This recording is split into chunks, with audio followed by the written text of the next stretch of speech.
kita tuh harus hati-hati ya, jangan asal kasih obat manusia ke reptil.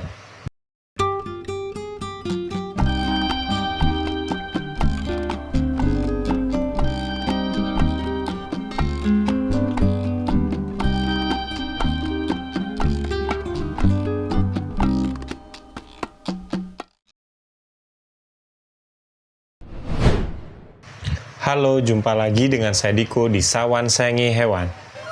Kali ini saya bersama BD Dragon saya ya. Ini belum ada namanya sampai sekarang. Nah, saya pengen buat video tentang menjawab salah satu pertanyaan Agan ya. Tapi ini pertanyaannya dari Instagram ya. Yaitu ada yang bertanya, "Halo kakak, saya jumpa akun kakak di YouTube. Kak, saya punya salmon lagi mogok makan. Ada tips penanganannya nggak ya selain dijemur? Soalnya dia masih belum makan." Nah, kalau soal salmon atau reptil yang mogok makan, sebenarnya saya sudah pernah sih buat videonya gimana sih cara mengatasi hewan reptil yang mogok makan ya. Itu di video-video saya lama itu ada. Tapi memang kekurangannya sih kalau reptil yang mogok makan itu kadang kita susah taunya ya penyebabnya itu apa, karena reptil ini kan metabolismenya memang lambat gitu loh. Jadi kalau dia pup juga lambat, dia kelihatan sakit juga lambat gitu loh. Makanya saya pernah mengalami reptil yang sakit tuh kadang dia bisa bertahan sampai berbulan-bulan sebelum mati. Beda kayak hewan mamalia saya seperti kucing dan musang itu kalau udah sakit langsung kelihatan besoknya. Jadi kita ngehandle-nya cepet. Sebenarnya sih kalau intinya sarannya ya, saya tuh ngasih tips kalau memang reptilnya mogok makan, itu yang penting kita harus rajin jemur dan juga force feed atau paksa makan. Karena hampir semua makhluk hidup yang nggak makan itu lama-lama daya tahan tubuhnya itu menurun ya, dan nanti penyakitnya akan menang. Tapi kan kadang kalau cuma ngasih makan langsung itu kurang ya, karena kita juga harus ngobati hewannya. Nah, yang paling gampang sih sebenarnya kita bawa ke dokter hewan yang ngerti reptil ya. Cuma saya tahu nggak semua teman di sini punya budget lebih bawa ke dokter hewan yang khusus reptil. Jadi ya selain saya ngasih info tadi, jemur dan force feed atau paksa makan hewannya. Nah, yang ketiga saya pengen buat video kali ini tentang ngasih suplemen buat reptil ya. Suplemen ini gunanya biar ya gimana caranya daya tahan tubuhnya tetap bagus sehingga dia bisa nyerang penyakitnya dan akhirnya sembuh dan endingnya hewannya mau makan atau sehat lagi. Oke, nggak usah lama lagi. Ayo kita bahas tentang beberapa suplemen untuk reptil jika reptil kita mogok makan. Bersama saya dan BD Dragon saya. Nah, yang pertama yang paling penting yaitu kalsium bubuk ya. Nah, untuk kalsium bubuk ini sebenarnya biarpun hewannya sehat juga wajib ya untuk reptil karena mencegah banyak penyakit reptil ya, kayak MBD.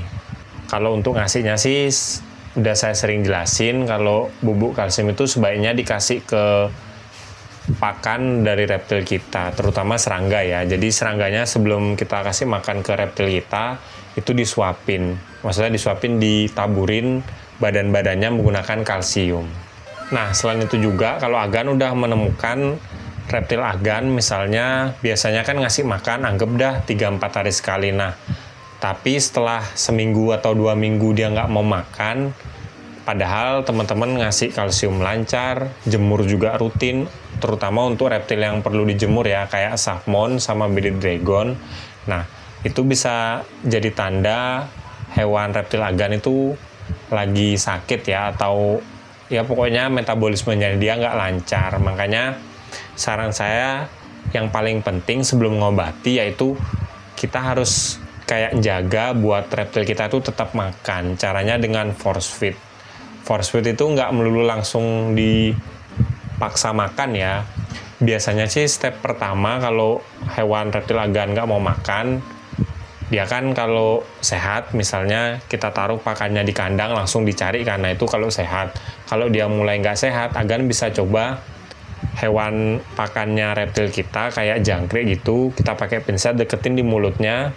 Biasanya sih kalau dideketin hewan kita mau, berarti ya mungkin dia lagi nggak enak makan aja atau metabolismenya dia nggak lancar.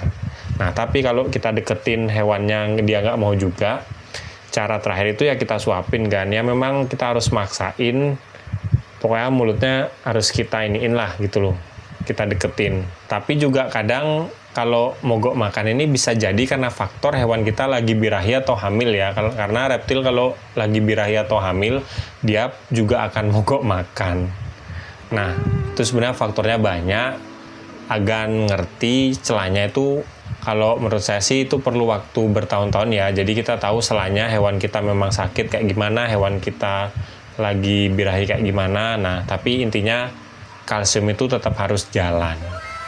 Oke, yang kedua, suplemen yang bisa kita kasih adalah suplemen yang mengandung probiotik.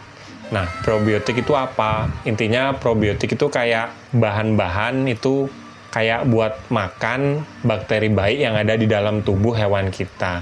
Hewan kita kan misalnya lagi sakit di dalam pencernaannya, kita kasih probiotik, nah itu akan menambah jumlah bakteri atau kuman yang baik di dalam tubuh. Jadi kuman atau bakteri baik itu bisa membantu menyembuhkan penyakit di dalam tubuh si reptil kita. Nah, bentuknya kayak gimana probiotik? Itu banyak macamnya ya, tapi kalau prebiotik untuk reptil biasanya sih berbentuk kayak bubuk kalsium gitulah, kayak bubuk dusting gitulah. Cara ngasihnya juga sama aja kayak kalsium tadi, kita kasih bubuk probiotiknya itu ke reptil, ke pakan reptil. Nah, dan nanti reptil akan makan pakannya atau contohnya kayak jangkriknya itu akan dimakan gitu loh. Kalau untuk harganya di marketplace itu bervariasi ya, tapi saya lihat sih di antara 50 sampai 100 ribu. Nah, itu bisa agan kasih. Ya kalau hewan reptil agan itu sehat-sehat aja, ngasihnya nggak usah sering-sering, mungkin 2 minggu sekali atau seminggu sekali. Tapi kalau hewan agan mogok makan atau udah nggak mau makan beberapa minggu sampai beberapa bulan, nah itu bisa dirutinin ngasihnya mungkin 2-3 hari sekali, kasih terus sampai pencernaan reptil kita lancar dan dia nggak mogok makan lagi. Nah, yang terakhir adalah vitamin untuk reptil ya. Kalau jenis vitamin itu banyak macamnya, vitamin A, B, C, D sampai banyak banget. Nah, sebenarnya kalau agan mau simple, cari aja suplemen untuk reptil. Biasanya di suplemen itu banyak kok ada kandungannya, ada kandungan kayak kalsium, kandungan kayak probiotik, kayak vitamin itu banyak. Agan cari aja, lihat komposisinya, itu yang paling penting, jangan asal beli. Dan lihat juga kalau misalnya beli online ya, itu reviewnya gimana, bagus nggak menggunakan produk itu sih. Kalau kandungan vitamin sebenarnya mirip-mirip ya, kayak kandungan semua bahan yang saya bilang tadi, baik kalsium atau prebiotik. Intinya kalau vitamin itu menjaga daya tahan tubuh hewan kita biar kalau misalnya dia sakit itu pulihnya lebih cepat gitu loh. Pokoknya mempercepat, karena jujur kalau untuk ngobati reptil itu agak susah ya kan, karena reptil ini nggak seperti mamalia ya, jadi metabolismenya dia itu kayak beda jauh banget gitu loh sama manusia. Kalau mamalia kan bisa dibilang agak deket ya sama manusia. Ada juga beberapa obat manusia itu bisa untuk mamalia, tapi beda dengan reptil. Kita tuh harus hati-hati ya, jangan asal kasih obat manusia ke reptil. Makanya yang paling simple kalau menurut saya sih, kalau sakit selain kita rawat dengan jemur, kita force feed, juga kita kasih suplemen-suplemen yang saya jelasin tadi itu dah. Kalsium, probiotik, dan juga vitamin. Biasanya suplemen yang mahal untuk reptil itu ada semua kok bahan-bahan itu. Agan cari aja sesuai kemampuan agan sih. Oke, mungkin sekian dulu video dari saya tentang beberapa suplemen untuk reptil saat mogok makan. Ya, intinya kalau untuk ngobatin reptil menurut saya sih ya agak-agak susah ya. Tapi yang paling penting sih kalau kita memelihara itu kita harus kayak rutin gitu loh. Kalau kita sakit ya udah kita obatin, nggak usah terlalu mikir. Kalau memang jalannya reptil kita sehat, pasti akan sembuh kok. Nah gitu aja sih ya. Tapi kalau agan mau lebih bagus, sebenarnya sih saya memang saranin nomor pertama dibawa ke dokter hewan yang khusus untuk reptil. Nah, itu lebih bagus sih kan. Nah, kalau misalnya penjelasan saya tadi tentang suplemen reptil ada yang kurang, agan mau nambahin, ya komen aja di bawah kan, kita sharing dan belajar bareng ya. Karena saya juga, ya tentang reptil saya nggak pinter-pinter amat sih. Buktinya reptil saya, Sapmon saya yang dulu juga akhirnya mati setelah saya pelihara ya 5-6 tahunan lah. Oke, kalau suka sama video ini jangan lupa like dan juga subscribe. Nantikan video terbaru dari saya karena saya akan upload tentang hewan setiap hari Jumat. Kalau ada pertanyaan atau mau nambahin langsung aja komen di bawah. Nanti pertanyaan bagus, pasti saya buatin videonya. Sekian dari saya dan Billy Dragon saya. Salam hewan lestari.